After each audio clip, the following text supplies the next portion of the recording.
Olá, boa tarde. Viver hoje sem as novas tecnologias, sem a internet e sem as redes sociais é abrir mão de uma existência virtual. É praticamente deletar a si mesmo. O mundo digital faz parte do cotidiano de todos nós e é uma revolução que invadiu também o universo do trabalho. No programa de hoje, a gente vai discutir sobre as necessidades de dar uma pausa na vida virtual durante as horas de trabalho real e sobre as implicações jurídicas do uso inadequado das ferramentas digitais no ambiente do trabalho.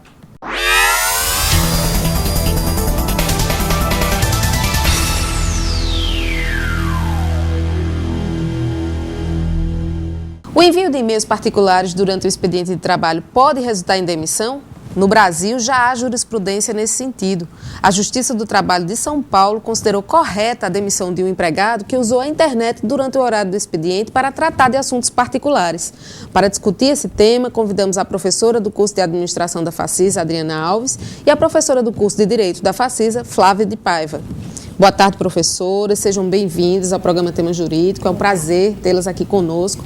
E vamos começar com a professora Flávia. Professora, já há uma legislação específica que trate sobre a relação entre o mundo do trabalho e o mundo digital? Carla, nossa legislação trabalhista data de 1943, a nossa CLT. Essa legislação, obviamente, não é adequada para a realidade atual. Mas isso não impede que, com base nessa legislação, o uso das ferramentas que nós juristas denominamos telemáticas, elas sejam controladas, elas sejam disciplinadas no ambiente de trabalho. Um importante mecanismo para que haja essa disciplina e para que haja o uso adequado desses recursos informáticos são o que nós hoje chamamos de códigos de ética empresariais e códigos de conduta empresarial. Esses códigos, eles determinam qual é a relação que a empresa quer que o seu empregado tenha com os recursos informáticos, com os recursos telemáticos. Então, a legislação não trata especificamente desse problema, mas as empresas podem fazê-lo e um importante instrumento no âmbito do direito do trabalho são as convenções coletivas e acordos coletivos de trabalho, também podem disciplinar as questões de forma específica para cada categoria profissional. Então, com esses instrumentos é possível, por exemplo, estabelecer o que seria um uso inadequado das ferramentas digitais no mundo do trabalho?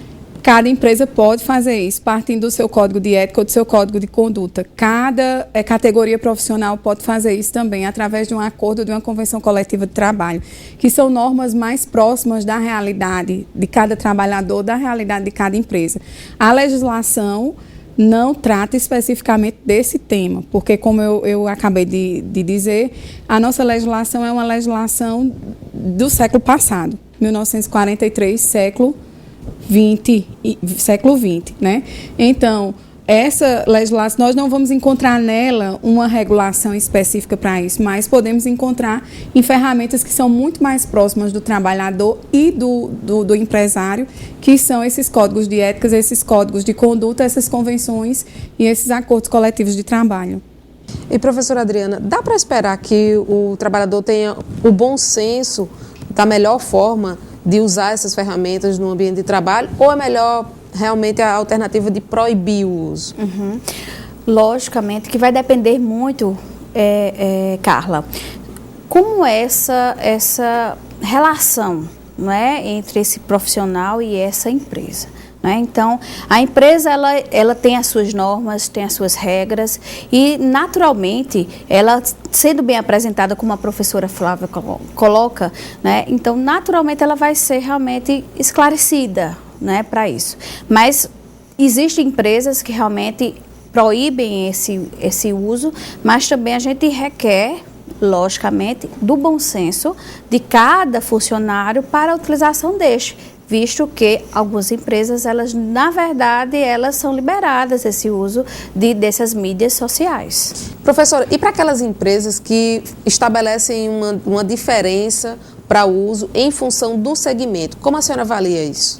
Na verdade, Carla, o funcionário ele vai estar lotado no segmento X, no setor Y, não é? Então, naturalmente, ele vai seguir além dessas normas e rotinas da empresa, mas às vezes ela exige até o uso destas como uma ferramenta própria do trabalho.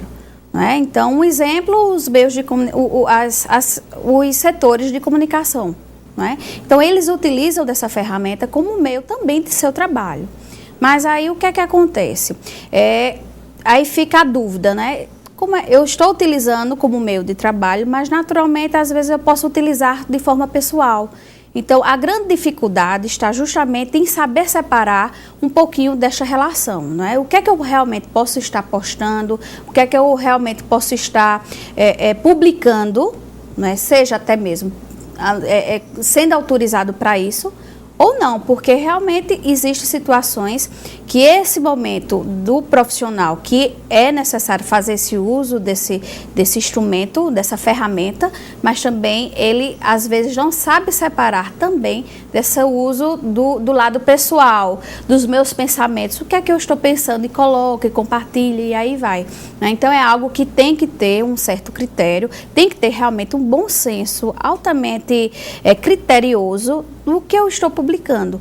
Até mesmo porque a internet, a partir do momento que você está colocando no ar, não é? Seja os seus pensamentos, seja suas emoções, às vezes, sejam palavras ou imagens, você está publicando a todos, não é? Então, você depois talvez não possa conseguir realmente segurar essa informação, porque aí a forma como o outro vai interpretar o que eu estou postando, realmente eu não vou ter esse domínio de realmente estar controlando isso. Não tenho como controlar o que o outro vai estar interpretando do que eu estou colocando, né? O que eu estou postando, no caso de uma mídia social. A responsabilidade é do funcionário. Completamente do funcionário, né? Então é algo que o funcionário ele tem que realmente analisar. Será que isso vale a pena? Se eu uso realmente no meu horário de trabalho, está tendo realmente um objetivo organizacional, né? Ou realmente ter esse bom senso, se eu utilizar, tanto que é algo que está sendo discutido, às vezes a empresa ela proíbe completamente pela utilização dos computadores, né? Mas hoje os smartphones que são utilizados, ele é um outro instrumento também de uso, né, da internet e também naturalmente desses recursos visuais, dessas redes sociais. Então é algo que de fato tem que ter essa preocupação. E professora Flávia, a empresa pode monitorar o uso do e-mail particular do funcionário, as postagens nas redes sociais? O e-mail particular, Carla, com relação a esse tema, existe uma controvérsia doutrinária no âmbito jurídico.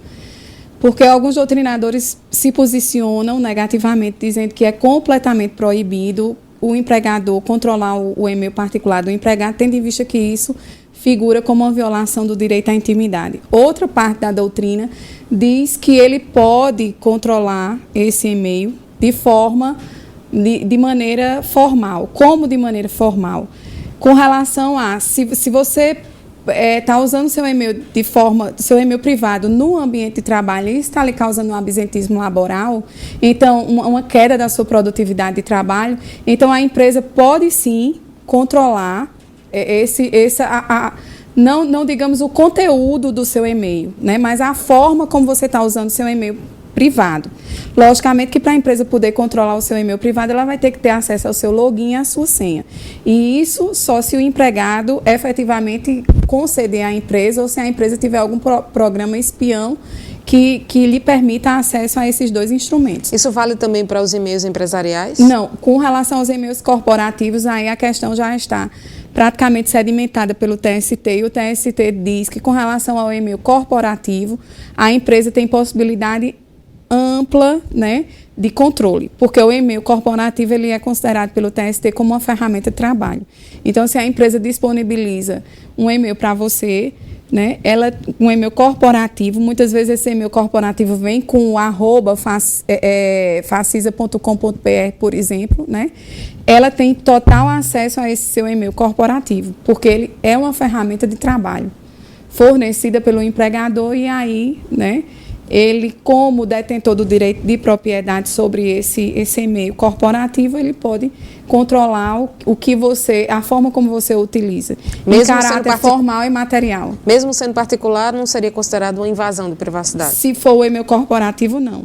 Com relação ao e-mail privado, por exemplo, o seu e-mail privado, carla@hotmail.com, um exemplo, a empresa ela pode exercer um controle formal. Como é o controle formal? É justamente a quantidade de vezes, por exemplo, que você, durante o seu expediente de trabalho, você acessa esse seu e-mail privado.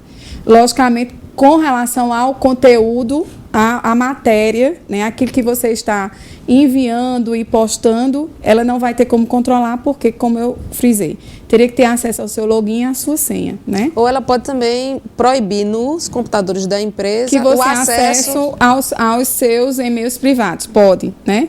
E é como eu acabei de frisar, muitas vezes o código de conduta, a gente tem que partir do seguinte pressuposto hoje, né? Nossa legislação trabalhista, a nível federal, é uma legislação em caráter geral. Então, a importante ferramenta das empresas hoje, sejam empresas de pequeno porte, médio porte, grande porte, são os códigos de conduta, os códigos de ética, porque lá vai ser disciplinada toda a relação do empregado com a empresa, inclusive no que diz respeito a esse uso das ferramentas midiáticas. Ok? Nós vamos fazer um pequeno intervalo e na volta continuaremos com o papo sobre o uso da internet no ambiente de trabalho e as demissões por justa causa. Não saia daí.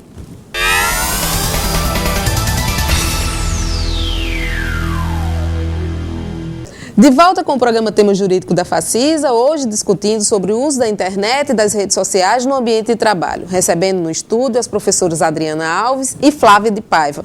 Professora Flávia, de acordo com o Ministério do Trabalho, tem havido aí um crescimento no número de demissões relacionadas ou originadas com crimes virtuais. Que motivação, o que é que tem gerado esse crescimento? Carla, só fazendo uma consideração que eu acho importante, a priori. Não se trata especificamente de crime virtual. Quando o empregado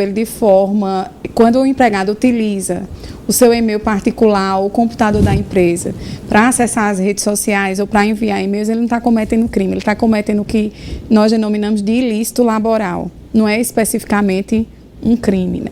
Então, o que tem, ao meu ver, aumentado o número de ilícitos laborais que levam à demissão sem justa causa do empregado, aliás, que levam à demissão por justa causa do empregado, é justamente o fato de que as redes sociais hoje constituem uma realidade que fazem parte da nossa vida e da qual a gente não pode fugir. Hoje não tem como você ficar fora da rede, porque você tem um celular com acesso à internet, você tem um tablet com acesso à internet, você tem um computador da empresa com acesso à internet. Então, hoje você tem acesso à internet onde você puder imaginar. Em lugares inimagináveis, hoje esse acesso à internet se dá de forma generalizada. Então, automaticamente isso vai gerar um aumento, né, de ilícitos laborais. Essa é, ao meu ver, a causa de aumento das situações de demissão por justa causa do empregado, por uso indevido das ferramentas midiáticas. A senhora consegue lembrar ou citar alguns desses principais casos que têm gerado essas demissões? Por justa causa. O que mais tem gerado efetivamente as demissões por justa causa do empregado é a utilização dos e-mails privados para postagem, por exemplo, de matéria pornográfica. Muitas vezes o empregado ele posta para outro empregado da empresa uma piada que para ele não constitui nada demais, mas que para aquele outro empregado que recebeu, por exemplo, pode constituir assédio sexual. Então, uma figura que tem sido cada vez mais presente no ambiente de trabalho é a figura do assédio sexual por via telemática ou por via informática, que acontece justamente dessa maneira. Eu posto para você, eu mando para você um e-mail pornográfico, eu mando para você um convite para você sair com um empregado X do seu computador da empresa durante o seu ambiente de trabalho. Professora Flávia, e a dispensa por justa causa é a única penalidade que o funcionário pode receber? No âmbito do direito do trabalho, Carla, sim. Agora, muitas vezes a conduta de um empregado, ela pode repercutir tanto no âmbito do direito do trabalho, quanto no âmbito do direito civil, quanto no âmbito do direito penal. Vou lhe dar um exemplo. Você, do seu e-mail corporativo ou do seu e-mail particular, durante o ambiente de trabalho e do computador da empresa, você agride moralmente, por e-mail, um outro empregado da empresa. Essa sua conduta além de constituir um ilícito laboral, constitui também um ilícito civil, porque aquela pessoa pode se sentir agredida moralmente e entrar com ação de indenização contra você e até mesmo contra a empresa, que pode responder solidariamente por isso, e pode constituir ainda um ilícito penal, um crime especificamente, porque através daquele xingamento ele pode estar lhe injuriando, lhe caluniando ou lhe difamando. E, professora Adriana, a postagem, os conteúdos que um candidato, por exemplo, poste nas redes sociais, ele vem sendo utilizado nos processos de seleção? Com certeza, ele é uma nova ferramenta, né, que, na verdade, ele vai deixar claro, né, algumas questões que no dia a dia desses possíveis candidatos e possíveis funcionários, eles possam estarem demonstrando no seu dia a dia quem são um pouco, né?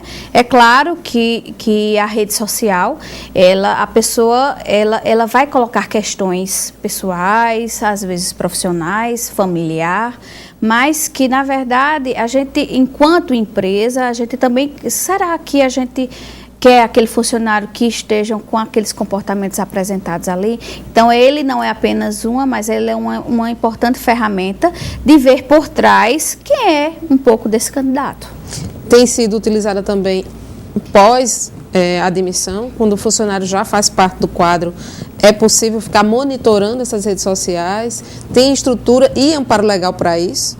Na verdade, é importante, naturalmente, quando o funcionário ele está adicionado, né, ele adiciona N pessoas, então, naturalmente, ele vai tornar público, né, suas questões particulares, suas questões realmente de mensagem, de conteúdo, de pensamento, seja de imagens, o que for. Então, poderá ser, sim, uma forma de apresentação para aquelas pessoas que, de fato, estejam inseridos naquela rede social dele. Então, até de forma indireta, pode ser vista, sim, sem ter realmente um monitoramento oficial, que acredito eu, como a professora colocou, isso não é de forma adequada. Mas como você está dentro de uma rede, né, de amigos, então naturalmente aquilo poderá chegar sim à apresentação da empresa, até mesmo porque a empresa ela também tem, geralmente hoje, né, ela utiliza também dessa ferramenta como uma ferramenta para divulgação, para apresentação de marca, não é, para apresentação de produto. Então, em grande maioria, os funcionários eles também estão inseridos no quê? Numa rede social da própria empresa. Então, naturalmente, a própria empresa ela vai ter ciência, né, dos fatos postados daquela pessoa que está lá atuando enquanto colaborador. Professora Flávia, em sendo uma rede pública, não faz muito sentido falar em invasão de privacidade, dessa visitação antes e após a contratação dessa pessoa? Na verdade, Carla, a questão é a seguinte: na hora em que eu faço parte de um Facebook e eu divulgo naquele Facebook informações sobre a minha vida, sobre a minha conduta, sobre o meu modo de pensar, de agir ou de ser, eu torno todas aquelas informações públicas, pelo menos a priori, para o grupo de pessoas que fazem parte do meu vínculo de amizade social. Então, a partir desse momento em que eu posto isso nessas redes sociais, eu torno público. E eu posso, por exemplo, me deparar com a situação de ter como meu amigo, no meu Facebook, o meu chefe. É verdade. Então, eu não posso dizer que o meu chefe está monitorando ou que ele está violando a minha intimidade na hora em que ele toma acesso a uma determinada informação da minha vida ou do meu trabalho, que eu mesmo fiz questão de postar e de publicar no meu Facebook. Eu tornei público. E que foi aceito por ele. E que justamente que o empregado aceitou. Então, a partir desse momento, eu torno público. Eu faço a seguinte consideração: nós estamos vivendo num cenário social em que as pessoas elas fazem cada vez mais, né?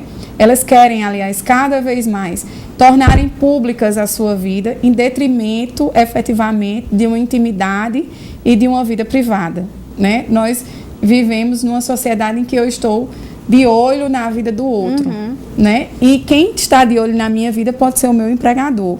que às vezes nem quer estar de olho na minha vida, mas tomou Sem conhecimento querer. porque, De forma involuntária. porque eu postei essa informação no meu Facebook. E na verdade, isso vai dizer muito desse sujeito, né? Porque a representação que ele vai construir para o outro que está me vendo é justamente o que eu estou postando, né? Então, como é que você quer ser visto na mídia social, né? Então, naturalmente, as pessoas não se preocupam um pouco com isso. Não utilizam da ética, não se utiliza desse bom senso. Então, é algo que realmente precisa ser muito bem, assim, parado para pensar um pouco antes de estar lá direcionando e colocando alguma questão lá na mídia social. A gente vai continuar, a gente vai fazer mais uma pausa e volta em um instante para o fim dessa conversa sobre o uso de redes sociais no ambiente de trabalho.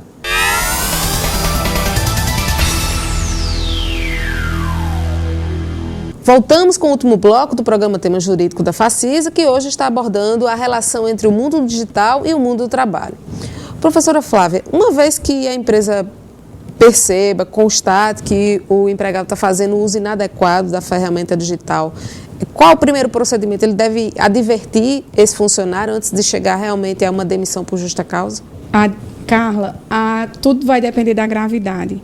Porque o empregado, para que ele seja demitido por justa causa, é necessário que o uso indevido das ferramentas telemáticas seja grave.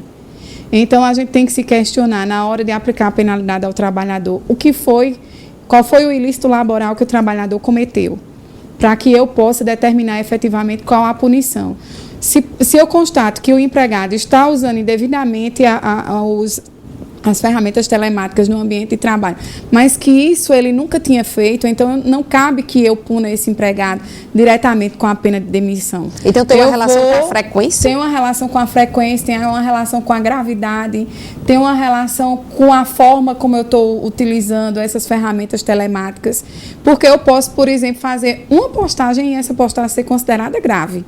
Exemplo, eu uso do meu Facebook para agredir moralmente o meu empregador. A exposição, por exemplo, de informações sigilosas da empresa também. Eu posso, por exemplo, divulgar no meu Facebook o que a gente chama de segredo de empresa. Só foi uma vez que eu utilizei indevidamente as ferramentas telemáticas. Mas esse uso único pode ensejar a demissão sem justa causa. Com justa causa, né? Aliás, a demissão com justa causa. Então, tudo vai depender da forma, da periodicidade, do que eu estou postando, para que o empregador possa ponderar entre um dos 3 tipos de punições que pode ser aplicado no âmbito do direito do trabalho. A advertência, que é a sanção mais branda, a suspensão, que já é uma sanção mais pesada, e a demissão sem justa causa, que já é com justa causa, a demissão com justa causa, que já é a sanção final. E se a gente tiver uma demissão com justa causa, que o empregado consiga provar na justiça que o empregador, por exemplo, usou de má fé, que penalidade a organização poderia receber? Se eu demando judicialmente o empregador que me demitiu por justa causa e consigo demonstrar que essa demissão foi uma demissão sem justa causa, o juiz vai transformar essa demissão por justa causa em demissão sem justa causa e vai condenar a empresa a pagar os consecutários legais da demissão sem justa causa, que são aviso prévio, liberação do FGTS, multa de 40% do FGTS e liberação das guias de CD para que o empregado tenha acesso ao seguro-desemprego. Por isso que é tão importante, Carla, né? A organização ela ter uma continuidade nesse acompanhamento funcional. Porque a partir do momento que tem uma boa comunicação organizacional, a partir do momento que exista uma orientação por parte dos gestores, por parte dos chefes, né? Então, naturalmente, isso vai ser mais sanado, porque você não vai esperar que o fato pior aconteça. Né? Então, você orientando, a empresa chegando para esse colaborador e demonstrando, olha, será que realmente vale a pena você está assim se comportando ou tendo essas atitudes? Então é algo que com uma boa comunicação também ele possa realmente tentar inverter, né, um processo como esse. Professora Adriana, a gente pode dizer que as ouvidorias já têm registrado um certo número considerável de reclamações nesse sentido? Na verdade, sim. Né? Então, tanto na ouvidoria, mas também até de relatos pessoais, que geralmente os próprios usuários veem a nossa procura, são de fatos realmente que denigre um pouco, demonstra claramente essa despreocupação que esse colaborador ele vai ter com a empresa ou até mesmo com o próprio usuário em si, né, o próprio cliente em si. Então, às vezes, chega sim, realmente uma demanda por parte para a ouvidoria que possa realmente deixar claro, né, como também o próprio dia a dia, ele, dependendo da situação, dependendo de como a empresa ela libera ou não, não é? Então, ela vai realmente verificando esses fatos e, naturalmente, essas demandas, elas vêm surgindo, ela vem realmente colocando, e isso é crescente. Que orientação, gestão de pessoas, o setor de gestão de pessoas podem oferecer, que orientações podem ser oferecidas para a empresa no que se refere a esse tipo de da melhor forma de fazer uso dessas ferramentas? Para as empresas, é interessante que realmente as empresas que não têm ainda esse manual de conduta, né, que ela realmente seja construído o mais breve possível, até mesmo para deixar bem claro qual é o papel de cada uma e quais são as normas e as rotinas que realmente são exigidas que a empresa impõe. Não é? Mas também a grande preocupação precisa ter também deste colaborador, deste funcionário. Então, ele precisa realmente evitar, não é, essa utilização no momento de trabalho, até mesmo porque ele tem que se preocupar, sim, com o objetivo seu. Por que eu estou trabalhando? Eu tenho a minha produtividade. Então, para não atrapalhar, assim, a minha realização da minha atividade, até mesmo porque a atividade de um vai depender de outro. Então, naturalmente, quando eu não exerço bem a minha atividade, o outro também vai ter a consequência, né, negativa desse mau uso. E aí é interessante realmente ter o bom senso também, principalmente com questões que envolvem o sigilo da empresa, a questão de pensamentos, né, que os funcionários possam estar colocando realmente. Ter um certo cuidado, realmente pensar muito bem no lugar do outro. O outro me vendo, será que ele realmente está me observando de uma forma adequada, né, com o que eu estou postando? Refletir sobre conteúdo e frequência. Conteúdo, frequência e também a questão de ter a ética. Né? Então, a ética ela é primordial e de forma nenhuma pode ser esquecida, né, do seu papel. A gente agradece a presença de vocês aqui no Tema Jurídico hoje, de extrema importância. A gente está trabalhando esse tema e tendo aí a visão da gestão de pessoas e a visão do direito, né, contribuindo para que a gente possa esclarecer ao nosso telespectador qual é a melhor forma realmente de fazer o uso dessas ferramentas no ambiente de trabalho. E a gente agora abre para as considerações finais de vocês, começando pela professora Adriana. Só tenho a agradecer, Carla, né, por essa oportunidade e realmente reforçar essa necessidade desse bom senso, dessa utilização dessas redes sociais, até mesmo para que não seja algo que de fato você não se prejudique com isso. Então, muito obrigada pela oportunidade e estaremos aqui à disposição para o que houver enquanto necessário, a necessidade nossa aqui. Obrigada, professora. Professora Flávia. Eu agradeço, Carla, o convite do tema jurídico para discutir esse tema. É um tema bastante atual, é um tema muito polêmico e existem vários posicionamentos jurisprudenciais, como eu tinha dito antes, no sentido de proibir, no sentido de permitir, no sentido de proibir parcialmente, né? Mas uma coisa para a qual eu quero chamar a atenção é: a empresa precisa ter uma regulamentação própria, porque a gente não pode deixar que essa regulamentação fique a cargo da legislação federal, tendo em consideração que são assuntos muito particulares e muito peculiares do dia a dia da empresa. Cada empresa é um mundo de trabalho próprio. E a forma como as relações laborais elas são disciplinadas nesse mundo de trabalho, elas têm que ser feitas de forma específica no âmbito de cada empresa. Se nós um dia viermos a ter uma legislação federal que trate especificamente disso, ela vai ser uma legislação em caráter absolutamente geral, que de maneira nenhuma vai conseguir resolver todos os problemas que o uso das ferramentas telemáticas tem suscitado no ambiente de trabalho. Okay. Obrigada, professora. E obrigada a você também pela sua audiência aqui na TV Itararé e no nosso canal no YouTube. Bom fim de semana e até sábado que vem com mais um tema jurídico Facisa.